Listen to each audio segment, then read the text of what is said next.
Boa noite. Vamos ouvir essa canção e assim preparando o espírito para o que vamos conversar nessa noite.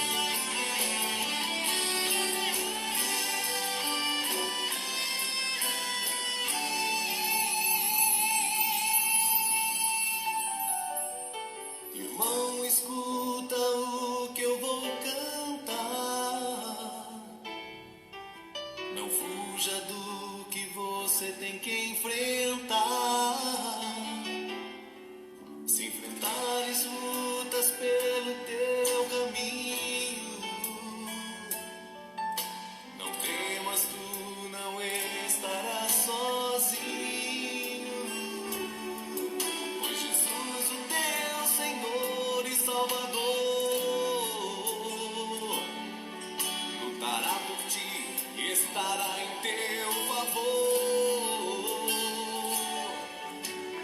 Se não houver a luta, como pode haver vitória? Foi o Senhor que ensinou que é pelo Calvário que se chega agora. Se não houver a luta, como pode haver vitória? Foi o Senhor que ensinou que é pelo Calvário que se chega agora.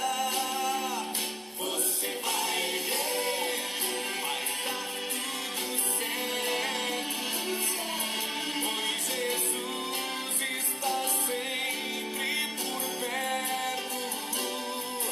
Tempestade já vai embora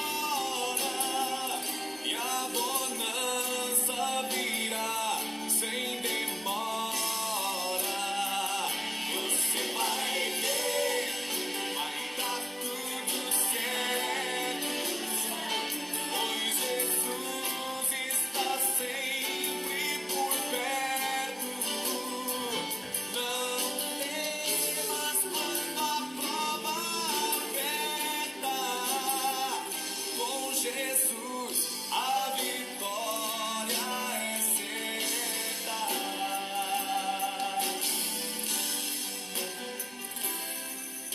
O choro pode durar uma noite, mas a alegria vem ao amanhecer.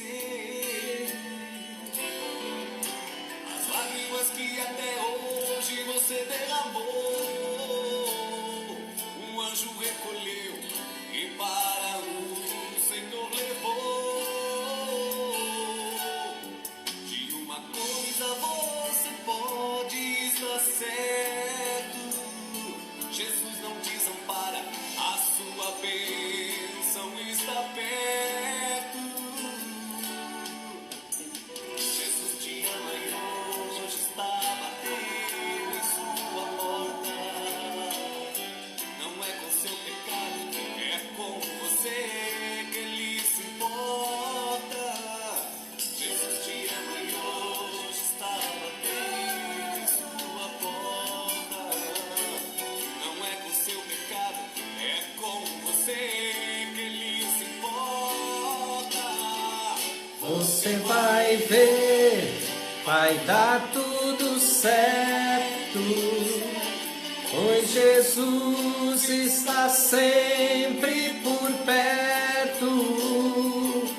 Tempestade já vai embora, pois bonança virá sem demora. Você vai ver, vai dar tudo certo, pois Jesus está sempre por perto. Não temas se a prova aperta, com Jesus a vitória é certa.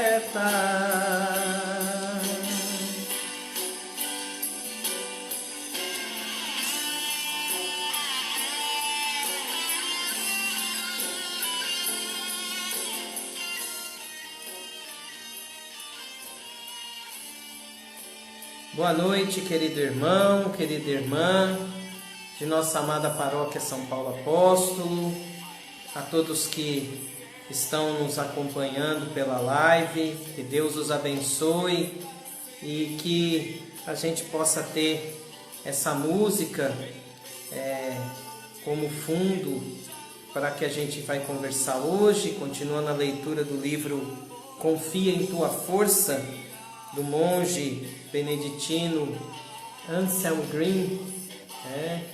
Confia em tua força os 7 dons do Espírito Santo. Hoje nós vamos ler da página 25 até a página 29. E hoje o tema é a crise de identidade. Então, antes de nós começarmos a ler, vamos fazer um breve momento de oração, nos colocando na mão de Deus, nos colocando na mão do Senhor, pedindo as luzes, as bênçãos do Espírito Santo na nossa vida. Em nome do Pai, e do Filho, e do Espírito Santo. Amém. Vinde, Espírito Santo, enchei os corações dos vossos fiéis e acendei neles o fogo do vosso amor. Enviai o vosso Espírito, e tudo será criado, e renovareis a face da terra. Oremos. Ó Deus, que instruístes os corações dos vossos fiéis com a luz do Espírito Santo, fazei que apreciemos retamente todas as coisas e gozemos sempre da sua consolação, por Cristo Senhor nosso. Amém. Sim, Senhor Jesus, nós nos colocamos na Tua presença nessa noite. Colocamos cada irmão, cada irmã que nos acompanha nesta live. Vem abrir o nosso coração, os ouvidos do nosso coração, iluminar a nossa mente, dar-nos a compreensão e vem nos inspirar aquilo que devemos dizer, aquilo que devemos fazer neste momento. Tranquiliza o nosso coração, tira toda agitação, toda distração, tudo aquilo que pode nos atrapalhar nesta noite, para que possamos compreender a vontade de Deus para a nossa vida, para a vida daqueles que vão se identificar com estas páginas do livro que vamos ler, e que esta leitura e tudo que a gente for conversar nessa noite possa ser resposta do Senhor para a nossa vida, para a nossa história, para o nosso coração. E pedimos a intercessão de Nossa Senhora para que nos acompanhe nessa noite, para que interceda por nós, para que as bênçãos de Deus aconteçam em nossa vida. Ave Maria, cheia de graça, o Senhor é convosco. Bendita sois vós entre as mulheres, e bendito é o fruto do vosso ventre, Jesus. Santa Maria, Mãe de Deus, rogai por nós, pecadores, agora e na hora de nossa morte. Amém. Então vou fazer a leitura do Evangelho, onde está fundamentado as páginas do livro que nós vamos ler hoje a respeito da crise de identidade. Então,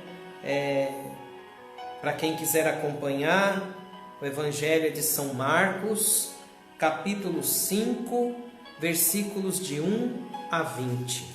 São Marcos, capítulo 5, versículo de 1 a 20.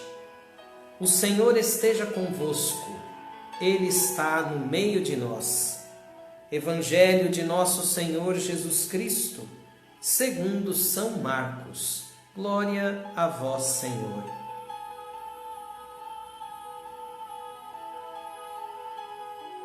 Passaram à outra margem do lago, ao território dos Genezarenos. Assim que saíram da barca, um homem possesso do espírito imundo saiu do cemitério, onde tinha seu refúgio, e veio-lhe ao encontro. Não podiam atá-lo nem com cadeia, mesmo nos sepulcros, pois já tinha sido ligado muitas vezes com grilhões e cadeias, mas os despedaçara e ninguém o podia subjugar. Sempre, dia e noite, andava pelos sepulcros e nos montes, gritando e ferindo-se com pedras. Vendo Jesus de longe, correu e prostrou-se diante dele, gritando em alta voz: Que queres de mim, Jesus, Filho do Altíssimo? Conjuro-te por Deus que não me atormentes. É que Jesus lhe dizia: Espírito imundo, sai deste homem. Perguntou-lhe Jesus: Qual é o teu nome? Respondeu-lhe: Legião é o meu nome, porque somos muitos. E pediam-lhe com instância que não os lançasse fora daquela região. Ora, uma grande manada de porcos andava pastando ali junto do monte, e os espíritos suplicavam-lhe: Manda-nos para os porcos, para que entremos nele. Jesus lhes permitiu. Então os espíritos imundos, tendo saído, entraram nos porcos, e a manada de uns 2.000 precipitou-se no mar, afogando-se. Fugiram os pastores e narraram o fato na cidade pelos arredores. Então saíram a ver o que tinha acontecido. Aproximaram-se de Jesus e viram o possesso assentado, coberto com seu manto e calmo. Ele que tinha sido possuído pela legião. E o pânico apoderou-se deles. As testemunhas do fato contaram-lhes como havia acontecido isso ao endemoniado e o caso dos porcos. Começaram então a rogar-lhe que se retirasse de sua região. Quando ele subia para a barca, veio o que tinha sido possesso e pediu-lhe permissão de acompanhá-lo. Jesus não o admitiu, mas disse-lhe: Vai para casa, para junto dos teus, e anuncia-lhes tudo o que o Senhor fez por ti e como se compadeceu de ti. Foi-se ele e começou a publicar na Decápole tudo o que Jesus lhe havia feito, e todos se admiravam. Palavra da salvação, glória a vós, Senhor. Então, este evangelho vai aparecer agora aqui nas páginas deste livro, e ele tem uma sequência agora que nós começamos na semana passada, que vai percorrendo as fases da vida e as crises que a gente enfrenta em cada fase da vida. Então, semana passada nós vimos a crise da adolescência, e hoje nós vamos ver a crise de identidade. Então, vou começar a leitura e você vai ver a fase dessa crise, a faixa de idade dessa crise.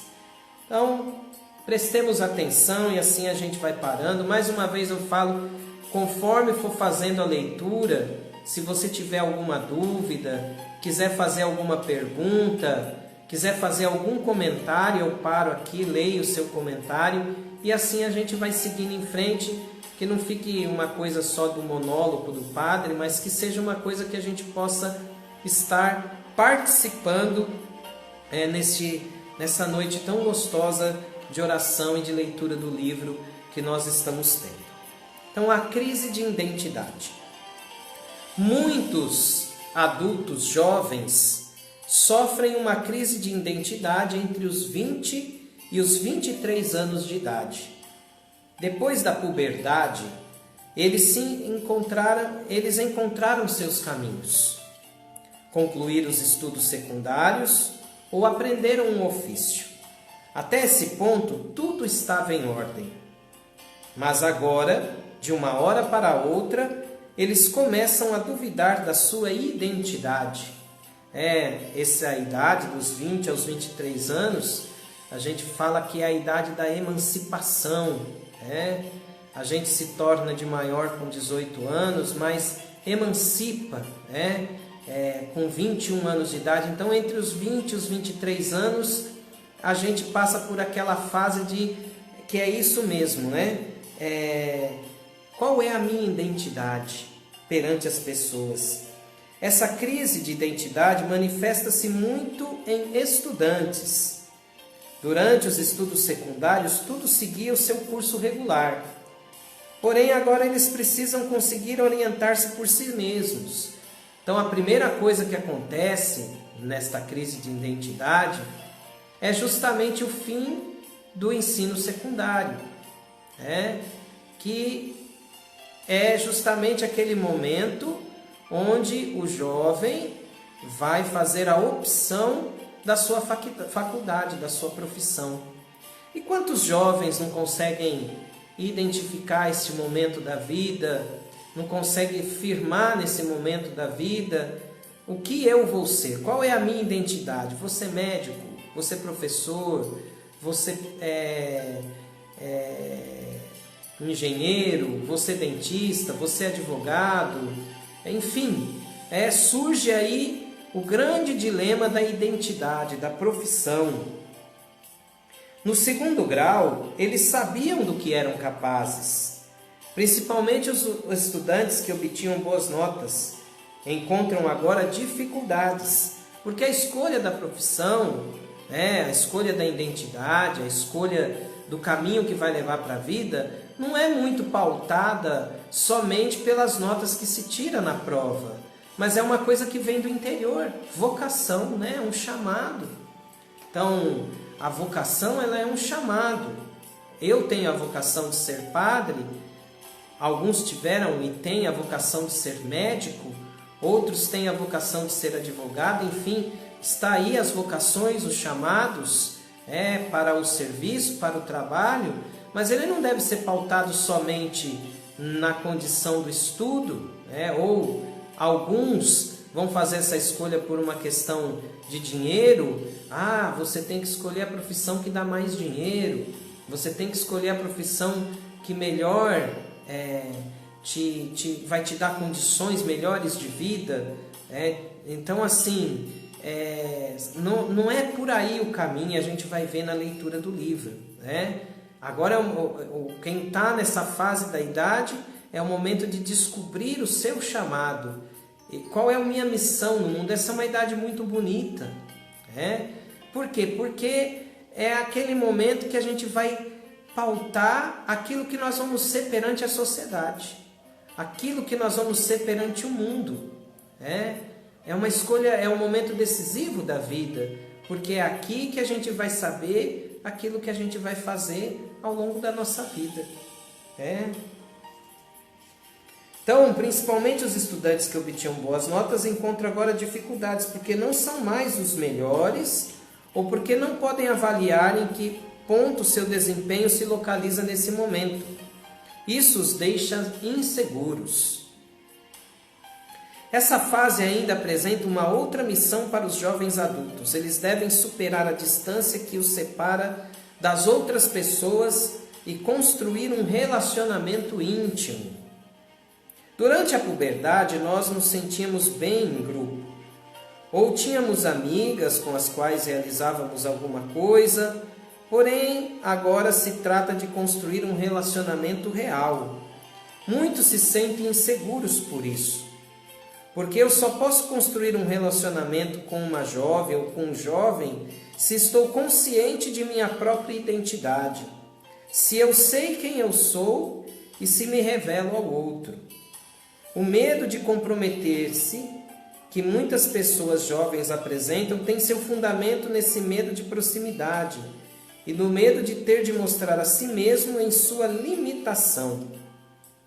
Muitos anseiam por intimidade, porém, assim que a intimidade com um amigo ou com uma amiga cresce, sentem medo de que ele ou ela possam descobrir quem são realmente. Eu não confio minha realidade ao outro. Nessa fase, muitas pessoas jovens reagem com depressão. A depressão é um grito de socorro da alma por clareza interior e pelas raízes, das quais as pessoas podem existir. Porque quando a pessoa jovem estuda ou trabalha em um outro lugar, muitas vezes também perde raízes de sua existência até então. As raízes de seus pais, as de sua paróquia, as de sua fé. Então é uma grande transformação que acontece, da puberdade aí agora para a emancipação, porque começam a surgir os relacionamentos mais sérios.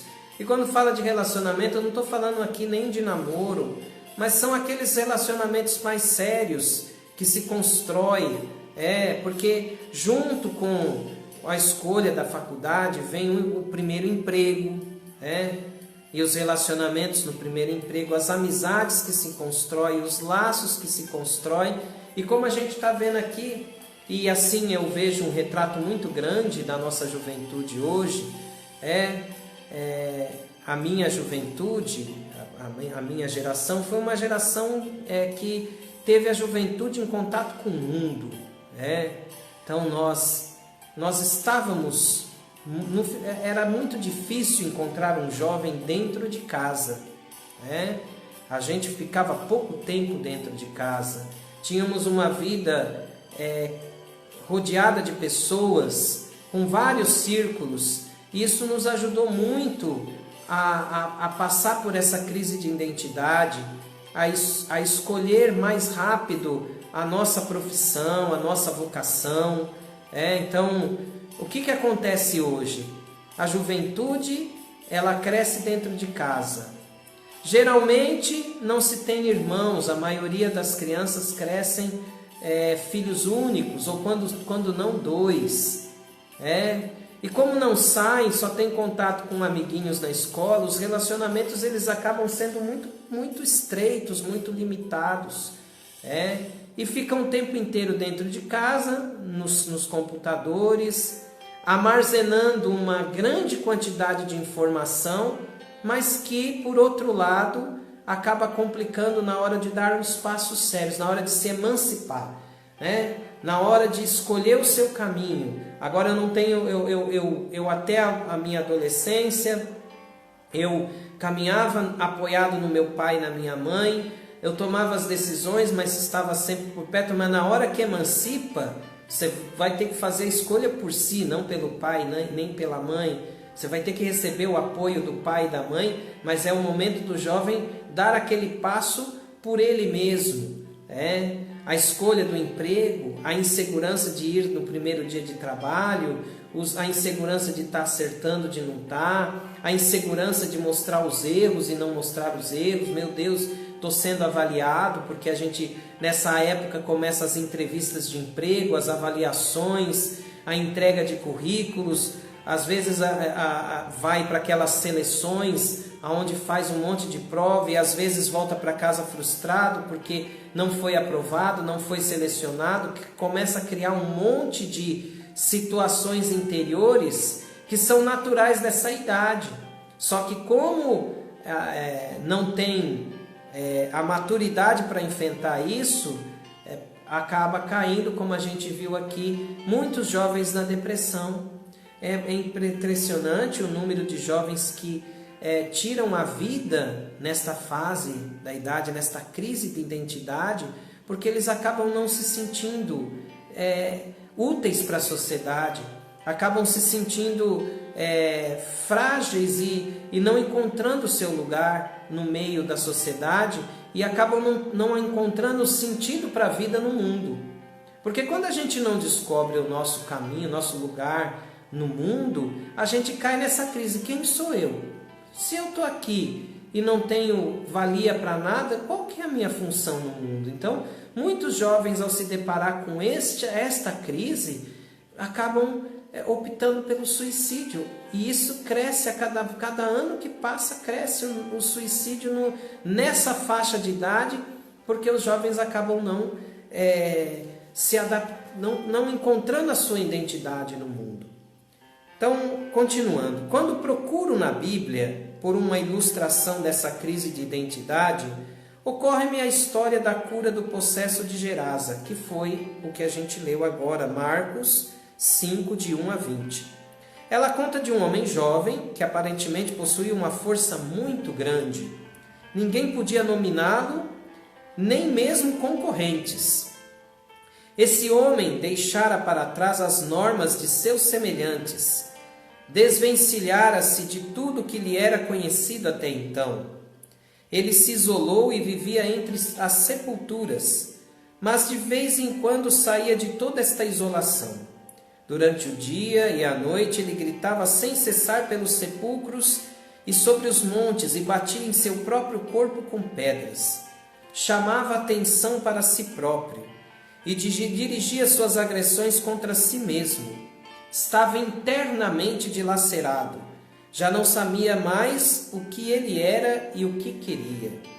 Essa ambivalência também se mostra em seu comportamento diante de Jesus. Ele corre em sua direção. Aparentemente quer ajuda, mas ao mesmo tempo grita para Jesus: o que eu tenho a ver contigo, Jesus? Filho do Altíssimo, eu te imploro, não me perturbe. Ele deseja ser curado, mas ao mesmo tempo rejeita aquele que o podia curar. Porém, Jesus não se deixa impressionar por esse comportamento ambivalente. Permanece tranquilo e lhe pergunta: qual o teu nome? Ele responde: meu nome é Legião, porque nós somos muitos. É possível interpretar essa resposta do jovem de maneiras diferentes, mas ela pode indicar que o rapaz perdeu sua identidade. Ele não sabe quem ele é. Descobre em si mesmo diversos eus.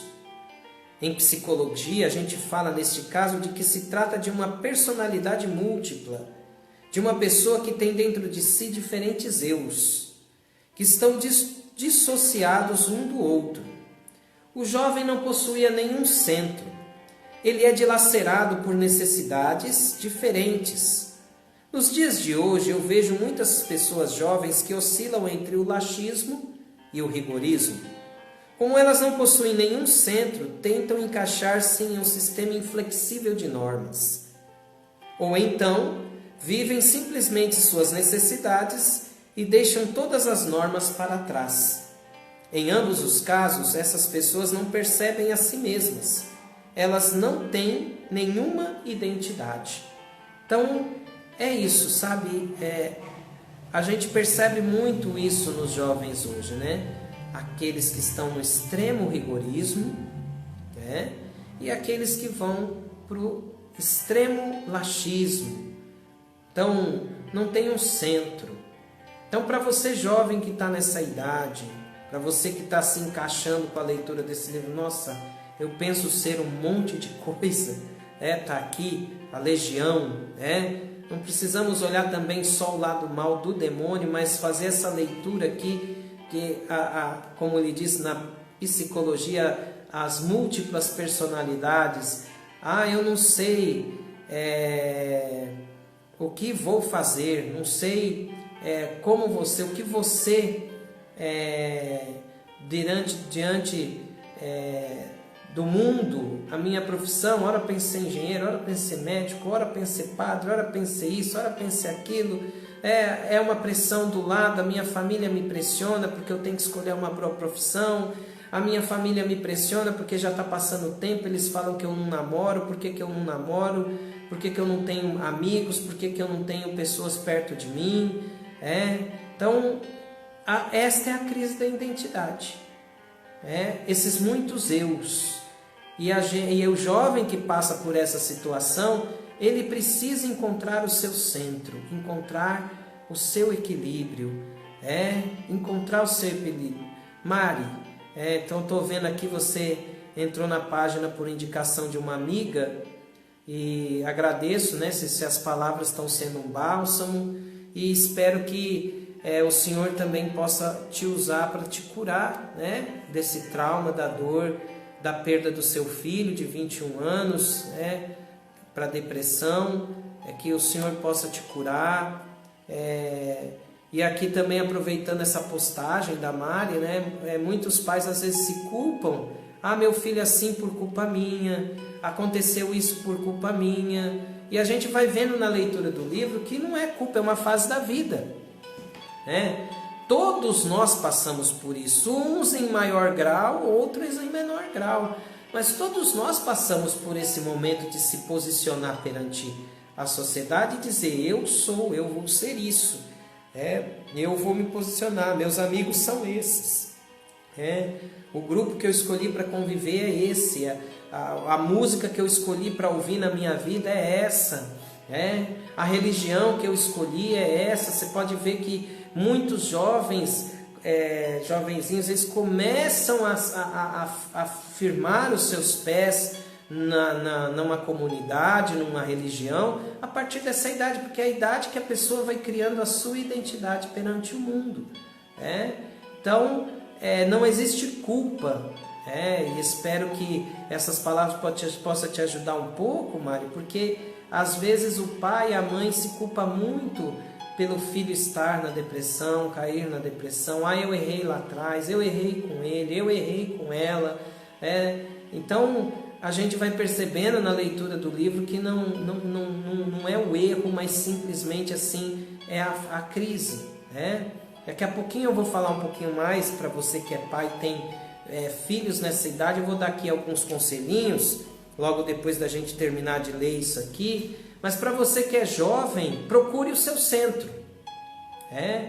Procure encontrar o seu centro, encontrar a sua identidade, encontrar e principalmente a si mesmo. A gente vive num mundo muito agitado, um mundo muito exterior. Então as pessoas gostam do exterior, de estar assistindo um filme, de estar fazendo... tudo exterior. Então os jovens, muitos nessa crise de identidade, vão todos para a academia para ter um belo corpo, porque hoje a gente vive a cultura do corpo.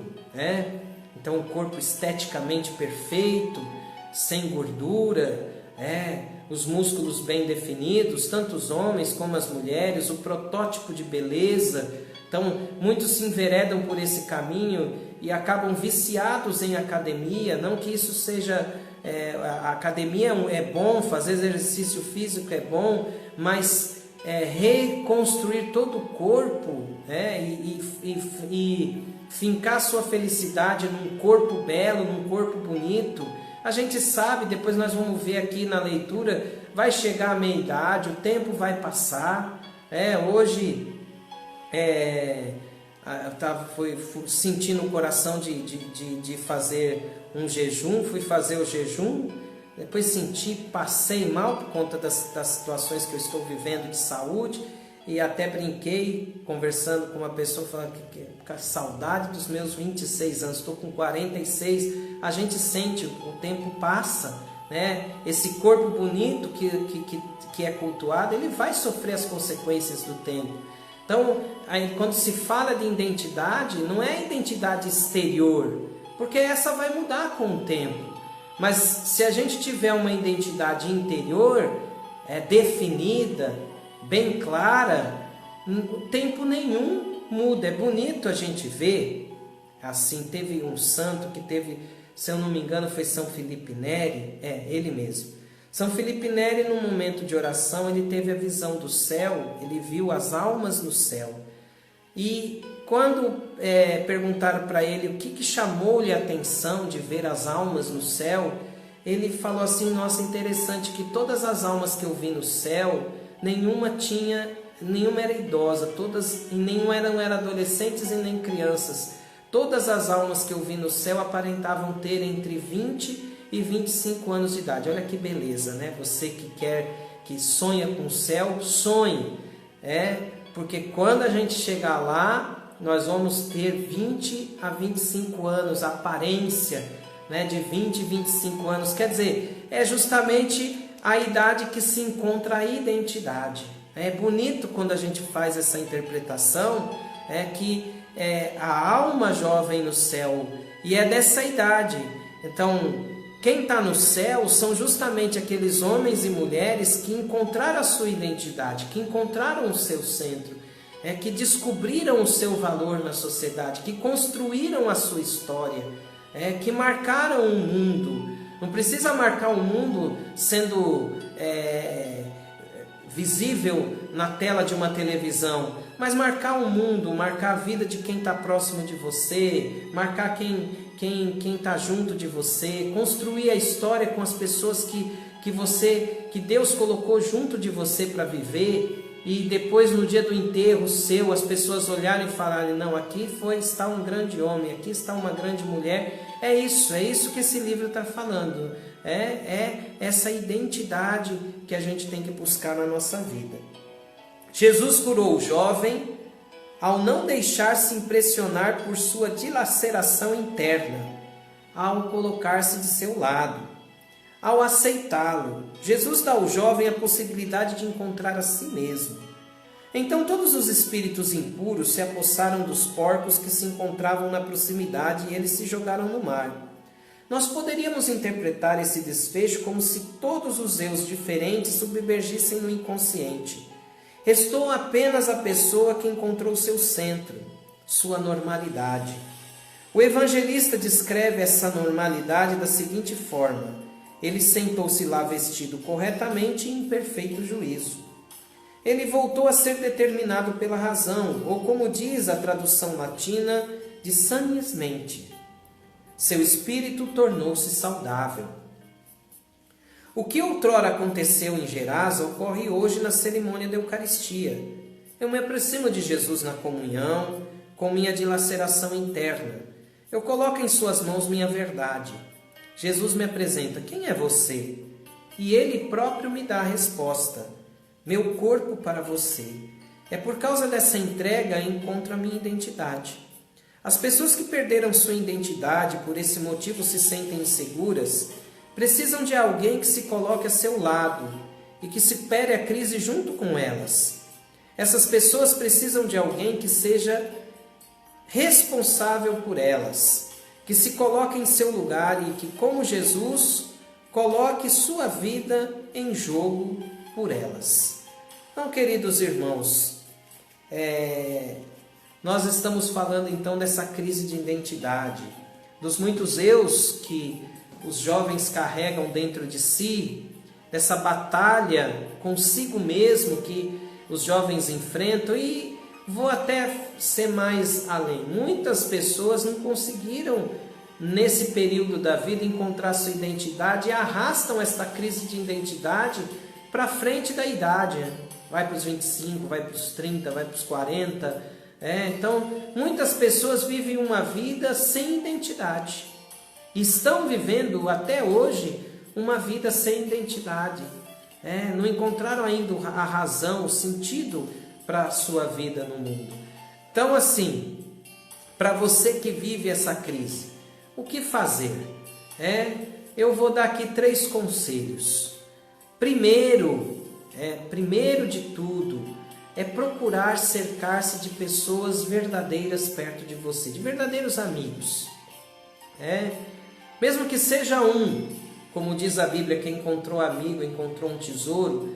Se você encontrou um amigo, então construa um elo com ele. Uma pessoa que vai poder dizer para você onde você está acertando, onde você está errando. A pessoa que vai te ser apoio, vai ser aquela pessoa, aquele ombro amigo. Segundo, centralize sua vida buscando uma boa literatura, buscando se informar melhor sobre a fase, a etapa da sua vida. Tem tantas literaturas boas, até mesmo na área da psicologia, poder entender o que acontece com você. A internet, ela é rica porque nos dá uma gama de possibilidade. Se você colocar na internet hoje crise de identidade, você vai encontrar várias dicas para você jovem, vai encontrar vários tipos de testes vocacionais que pode preencher e tentar descobrir a sua profissão, tentar descobrir o seu lugar no mundo, a sua vocação. Em terceiro lugar, restabelecer seus elos com a sua família. Na crise da identidade, muitos jovens culpam os seus pais por aquilo que eles são e acabam rompendo os elos com o pai, com a mãe, com a família. E eu aprendi uma coisa, uma vez eu estava num retiro, no seminário, e o padre que estava dando a palestra para nós, ele falou que há muitas pessoas que rompem os elos com o pai, com a mãe, até rejeitam o pai e a mãe por determinadas situações na história.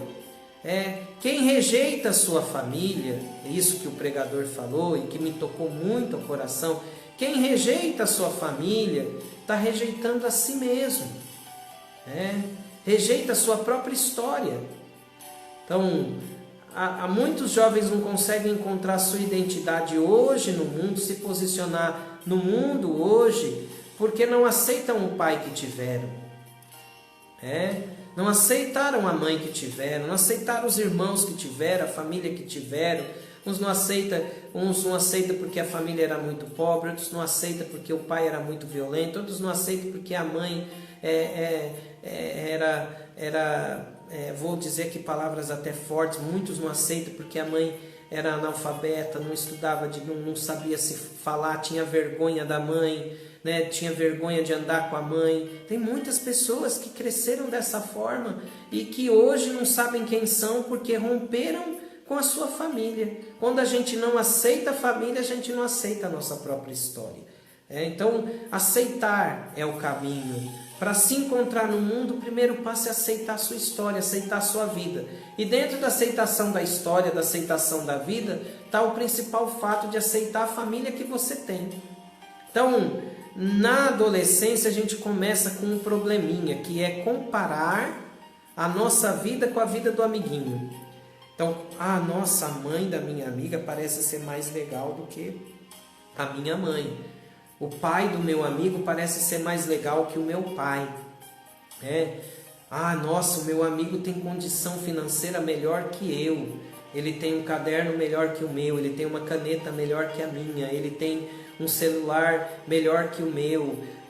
O pai dele tem um carro top. O meu pai nem carro tem. Ele anda de ônibus.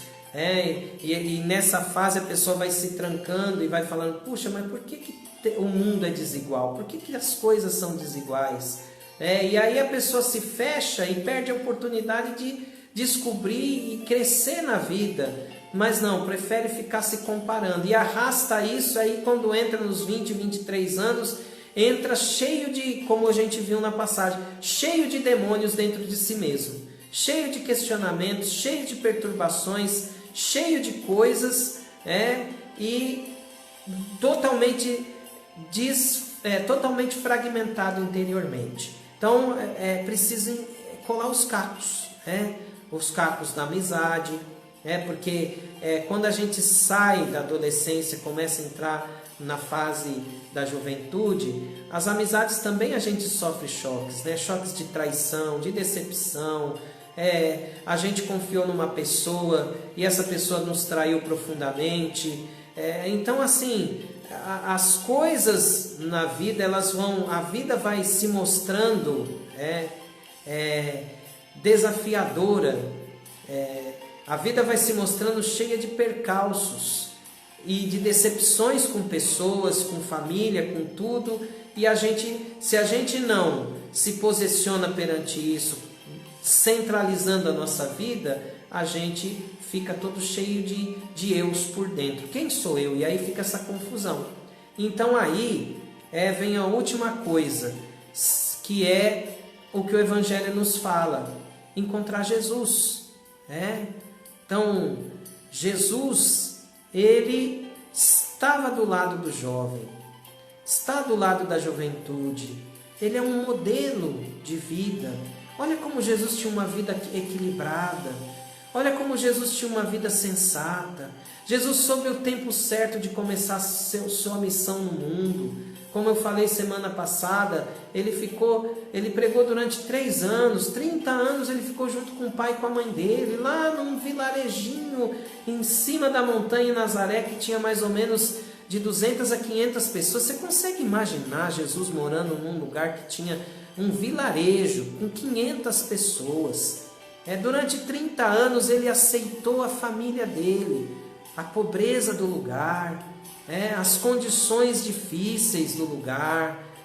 Dá para imaginar a situação da vida, como eu falei na homilia, há 2 domingos atrás, Jesus trabalhou durante esse tempo, dos 12 aos 30 anos, Jesus trabalhou, sabia disso? Como marceneiro, consertando telhado, fazendo banquinho, consertando casas, descendo junto com José a montanha, porque em Nazaré não dava para trabalhar, morreria de fome, só 500 famílias, Ele tinha que ir para uma cidade grande todo dia, descia a montanha, subia a montanha todo dia. Às vezes era contratado por serviço, às vezes não era. Você consegue imaginar Jesus passando um dia inteiro esperando alguém para contratá-lo? Então Jesus passou por todas essas dimensões. Então a gente tem muito que aprender com Jesus, a se posicionar no mundo, a saber quem a gente é. Ele vai nos ensinar a não buscar no exterior aquilo que a gente já tem dentro de si, né? Como é gostoso a gente encontrar consigo mesmo dentro de si, tirar toda essa bagunça e serenamente se enxergar. Eu sou assim, eu tenho essas virtudes, aceitar as limitações, aceitar os defeitos que tem, não lutar contra eles, porque quando a gente luta contra eles, a gente não consegue domar e vencer, mas é aceitando que a gente consegue controlar nosso temperamento, controlar a nossa vida, e é isso que a gente aprende, né? Então, ter amigos, aceitar a sua história, aceitar a sua família, centralizar a sua vida em Deus. E para você que é pai e mãe, que está acompanhando um jovem nessa idade, Padre, o que eu faço? Tem hora que eu tenho vontade de amacetar meu filho.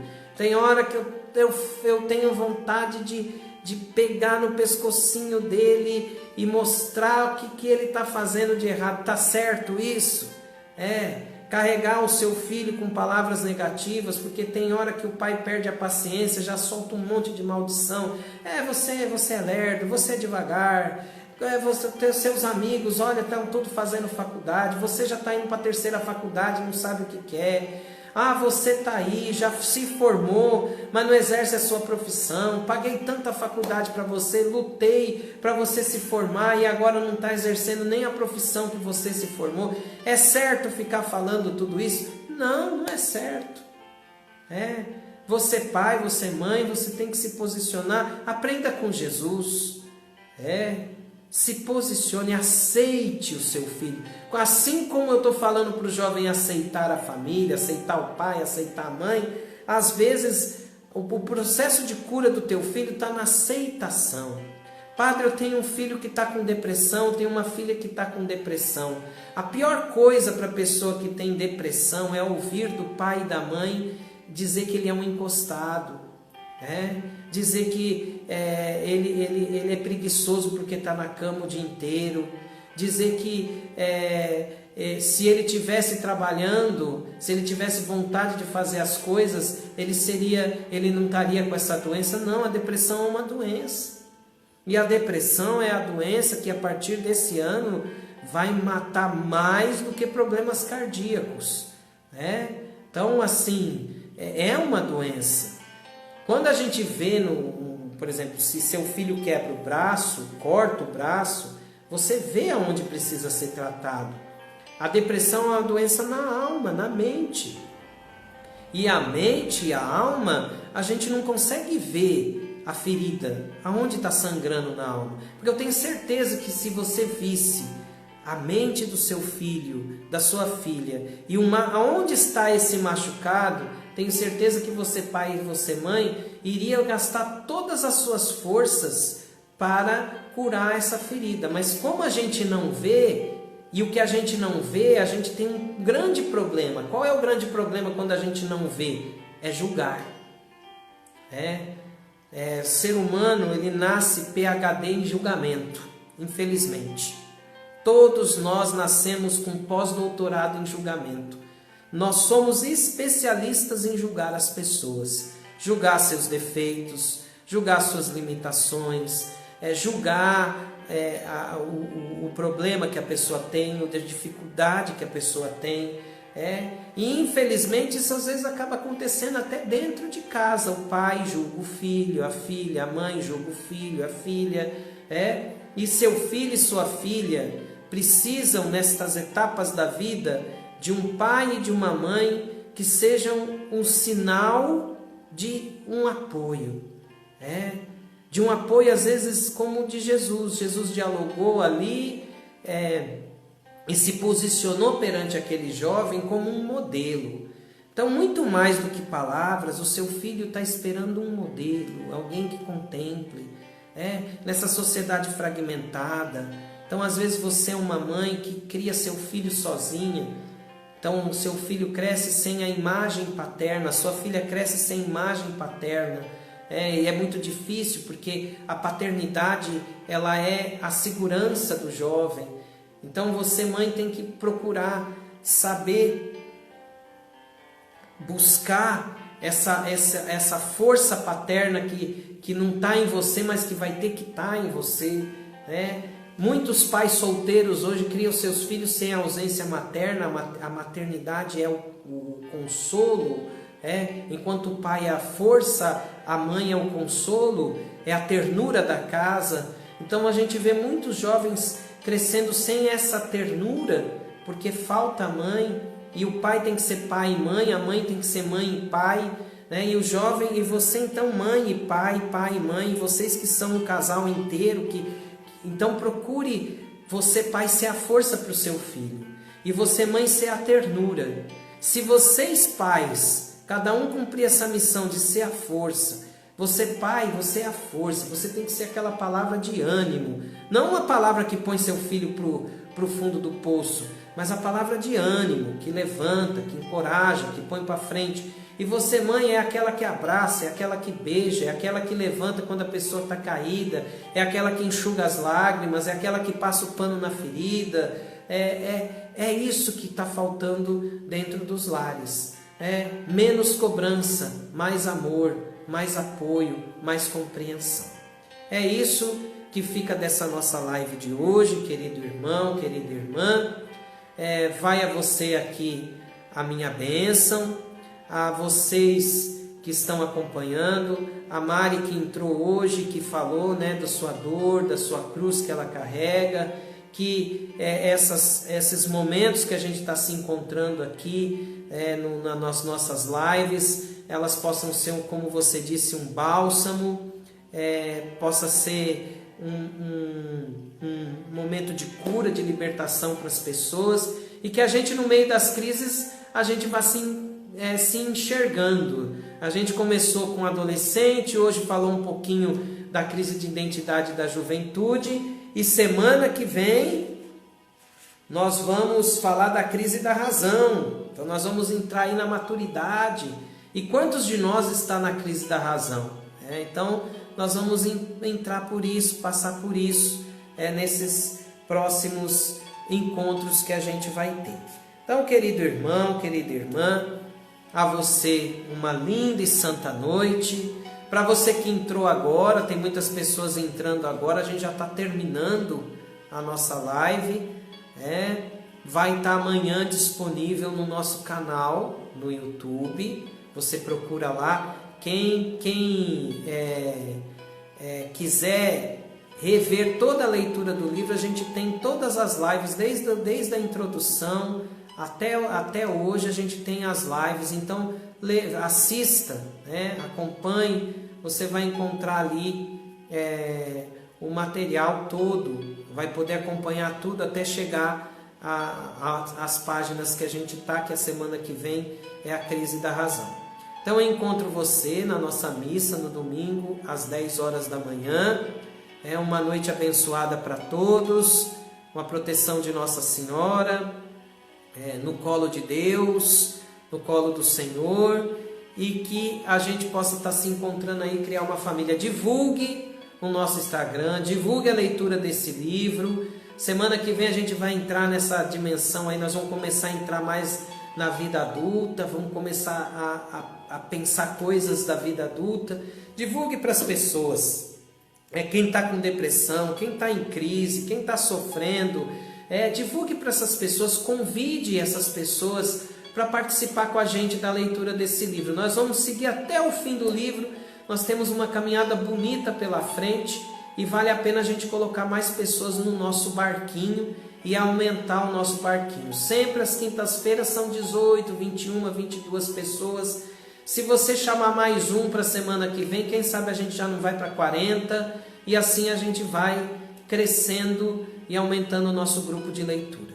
Então agora eu vou ministrar a bênção, depois eu vou colocar novamente a música que a gente abriu, e assim a gente encerra mais um passo da leitura desse livro.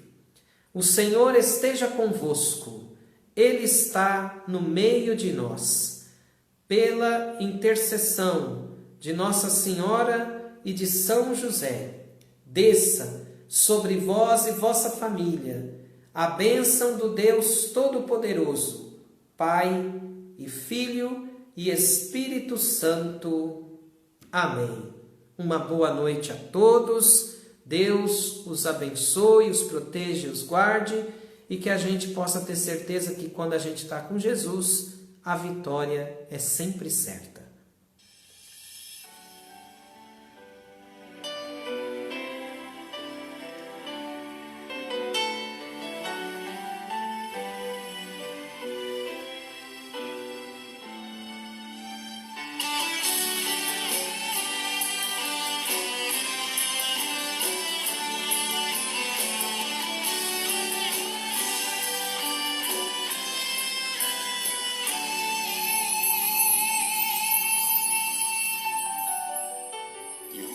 Escuta o que eu vou cantar.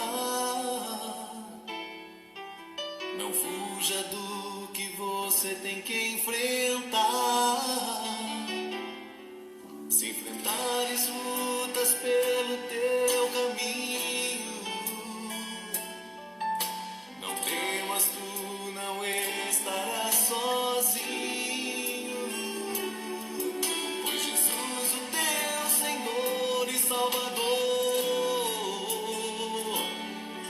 lutará por ti e estará em teu favor. Se não houver a luta, como pode haver vitória? Foi o Senhor que ensinou que é pelo Calvário que se chega à glória. Se não houver a luta, como pode haver vitória? Foi o Senhor que ensinou que é pelo Calvário que se chega à glória. Você vai ver, vai dar tudo certo, pois Jesus está sempre por perto. Tempestade já vai embora e a bonança virá sem demora. Você vai ver, vai dar tudo certo, pois Jesus está sempre por perto. Não temas quando a prova aperta. Com Jesus a vitória é certa.